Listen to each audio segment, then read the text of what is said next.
What's good, fam? DJ Akademiks just exposed the whole Atlanta rap scene by talking about a $30,000 payola deal that makes your favorite street rappers look like corporate actors. He finally let the world know the industry is a fraud by explaining his secret business dealings with quality control music. People have been watching this tension for months, but finding out about this $30,000 arrangement from January of 2026 shifted everything. It turns out that while Lil Baby was rapping about the trenches, his team was cutting checks to make sure nobody posted bad reviews. Coach K and P. Thomas were paying Akademiks to stop talking down on Lil Baby's music and his declining chart numbers. This is not just a rumor, because the facts are making the city of Atlanta look like a giant movie set.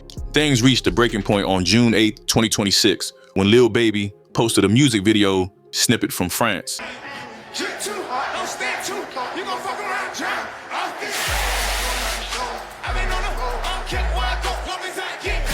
He decided to diss Akademiks for being a fed from a luxury spot overseas rather than talking about the payola. Seeing a rapper try to act tough in a high-end European setting shows that the street image is just a commercial product. This whole movement is propped up by payola and legal informants who use designer clothes to hide the truth. We have to break down what happened, because the admission Akademiks made on January 26, 2026 really burned the whole industry down. He explained the specific discount arrangement he had with the owners of Quality Control Music instead of just hinting at it. Kevin Lee and Pierre Thomas are the two men who spent years telling everyone that Quality Control was the most authentic label in the South.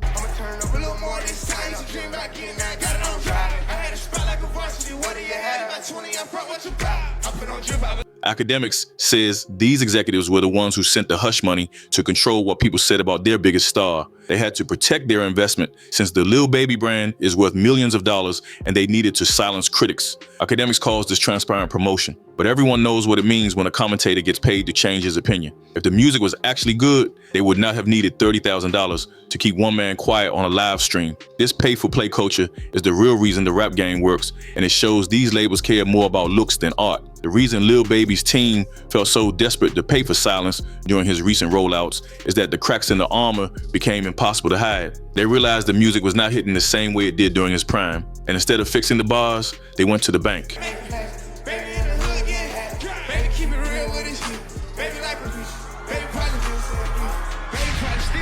It is a massive blow to his credibility, because you cannot claim to be a king of the streets when your bosses are paying for protection. The fans felt something was off for a long time, but Akademiks putting a price tag on that silence confirmed everyone's worst suspicions. This level of manipulation is exactly why the audience is turning on these artists, as they realize the entire movement is propped up by strategy. Coach K and P. Thomas were always seen as the masterminds of the Atlanta sound, but they look like a PR firm instead of a label. They allegedly used financial leverage to ensure the biggest voice in the digital space stayed quiet about the decline of their flagship artist.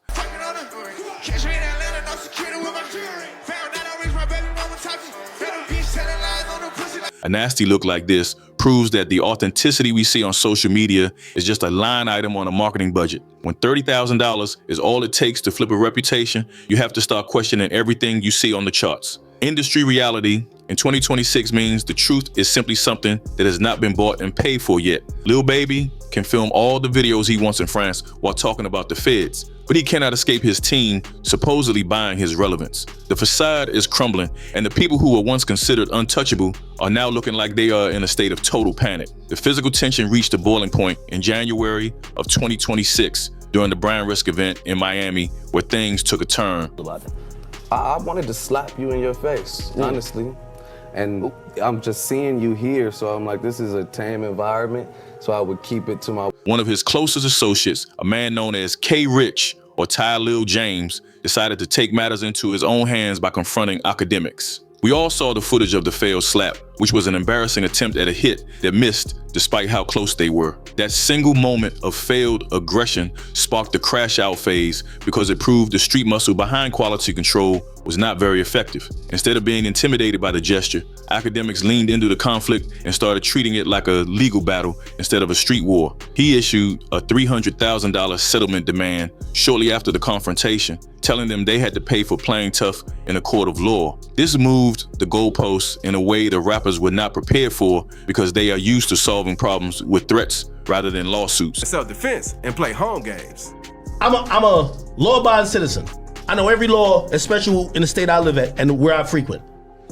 I move off self-defense. It showed a complete lack of discipline from Talil James, and it gave his boss a massive headache that self-control could have avoided. The situation proved that the old ways of handling business are being neutralized by people who understand how to use the legal system. Everything in Miami caused the biggest event in streaming history to fall apart before it even started. Aiden Ross wanted to put together a sanctioned boxing match to end the drama. Fans wanted a way to settle this without anyone actually getting hurt in the streets, so a boxing ring felt like the right move. Reports started coming out that Lil Baby shut the whole thing down because he demanded $40 million to fight a guy who just talks for a living. Everyone knows $40 million is a joke for a celebrity match, especially when your opponent has never spent a day in the gym. That number was just a loud excuse to dodge the fight while trying to keep his image intact on social media. When you ask for money that no promoter would ever sign off on, you are basically telling the world you don't want to see Akademiks without your bodyguards. People saw right through the games, and the whole conversation shifted to how Baby might actually be scared of the situation he started. Nobody ain't untouchable, bro. You think this would have taught Akademiks a lesson, but he went off, saying whoever talks about him. It was a soft move that only gave Akademiks more energy because he realized that price tag was just a shield for a whole lot of insecurity. You can't call yourself the toughest guy around when you're setting prices that make sure you never have to step up. Before we move on and see how Baby tried to act tough in France, tell me if that $200,000 fee is a boss move or just a shield to duck the smoke with Ake. Tell me in the comments, no cap. While you at it, hit that like button and subscribe to the channel. Let's get right back into the action. The whole situation took a different turn on June 8th, 2026, when a music video, Snippet filmed in France, hit social media and started a new firestorm. In the clip, Lil Baby raps the specific lyric where he says F*** K Akademiks, that an asterisk are the feds. Calling a civilian an informant is just a desperate attempt to use street rules against someone who isn't even in that world. The irony was heavy because he was dropping these lines while enjoying a luxury vacation in another country. There is nothing street about trying to act tough while you are playing tourist and sipping expensive drinks in Europe. That snippet went viral immediately, but the fans were mostly pointing out that his music is falling off while his excuses are getting wilder. Talking about your care. No, we're talking about a song he just put out, which he may have referenced the show. It's like, honestly, I don't care if he gave me a shout out or this.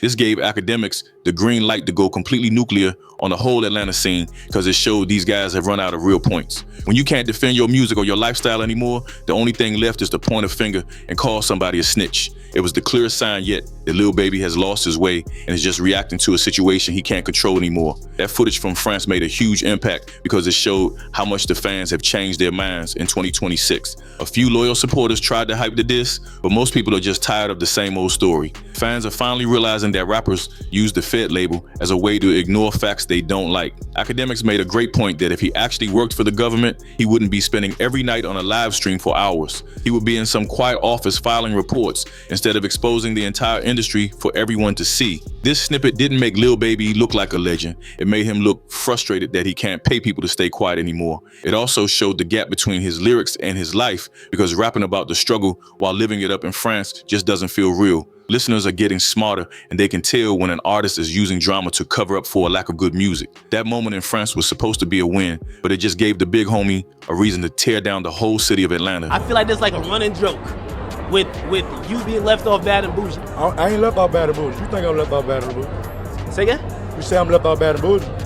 What you say? By making this personal, Lil Baby might have just invited a level of heat that could destroy his career and his entire label. The big homie didn't just stop at that federal agent diss because he decided to drop the Ratlanta bomb on the entire city. During a legendary rant, he claimed that at least half of the rappers coming out of the A are documented on audio tape, cooperating with the authorities. That is a terrifying thought for a city that built its whole identity on being the absolute center of the trap world. If these claims are true, then the very foundations of the culture are built on a massive lie that is finally being exposed. He even took a direct shot at the street hierarchy by saying that if he really is the feds, then Young Thug must be his lieutenant. This was a clear reference to the mess of the YSL RICO trial and all that information leaking out of the courtroom for years. I wanted to slap you in your face, honestly. And I'm just seeing you here, so I'm like, this is a tame environment, so I would keep it to my... It was a savage way to point out that the rappers calling him a snitch are often the ones making deals with the detectives to save themselves. The receipts got even worse when fans dug up a video of Lil Baby rapping about donating to the police, which is a lyric you cannot explain away. Talking about giving money to the department while trying to maintain street legend status is the ultimate contradiction that undermines everything he stands for. This creates a massive conflict of interest that makes his federal agent diss look like a classic case of projection. Everything ties back to the internal tensions at quality control, where Pierre P. Thomas has been dealing with the fallout of the YSL situation and shifting loyalties. The connection between these legal battles and the commercial image of these artists is getting too tight to ignore, and the era of the untouchable rapper is ending. We are seeing the total death of the Atlanta Facade because this credibility crisis has become too large for any amount of payola to hide. Spending $30,000 on checks and $60,000 on hush money deals is no longer enough to keep the truth hidden in the digital age. This feud between Lil Baby and Akademiks is going to force a massive rebranding of what street rap actually looks like in 2026. The days of faking it until you make it are over because the receipts are now available to anyone with an internet connection. Nobody ain't untouchable, bro. You think this would have taught Akademiks a lesson, but he went off, saying whoever talks about him. Akademiks is really the only one with a platform big enough to say what everyone was already thinking about the industry being a complete puppet show. He is exposing the truth that the street image is just a costume worn by people who care more about corporate partnerships than their neighborhood reputations. The culture is at a crossroads, and the fans are going to have to decide if they even care about authenticity anymore. If the rumors about these Ratlanta audio tapes are real, then the history books of Southern rap are going to have to be rewritten for everyone. It is a nasty time for the game, but it is a necessary conversation if we ever want to get back to the music being the main focus. Before we see if Lil Baby actually has the guts to respond to these specific snitching allegations, tell me if you think those Ratlanta tapes are real. Give me your take in the comments. No cap. While you're at it, like and subscribe. Let us continue.